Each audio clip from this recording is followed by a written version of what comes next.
શ્રી ગણેશાય નમઃ. વૈશાખ માસના શુક્લ પક્ષની એકાદશીને મોહિની એકાદશી કહેવામાં આવે છે. એકાદશી તિથિ પ્રારંભ થાય છે તારીખ 26 એપ્રિલ 2026 સાંજે 6:08 જે આ તિથિ પૂર્ણ થાય છે તારીખ 27 એપ્રિલ 2026 સાંજે 6:15. આથી ઉદય તિથિ અનુસાર એકાદશીનું વ્રત તારીખ 27 એપ્રિલ 2026 સોમવારે કરવાનું રહેશે.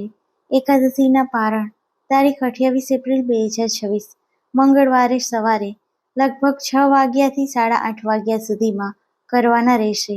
આ દિવસે ભગવાન વિષ્ણુએ મોહિની રૂપ ધારણ કરીને દાનવોને મોહિત કર્યા અને દેવોને અમૃત પીવડાવ્યું. જે દિવસે ભગવાને મોહિની રૂપ લીધું તે દિવસ વૈશાખ સુદ 11 મોહિની એકાદશી કહેવાય છે.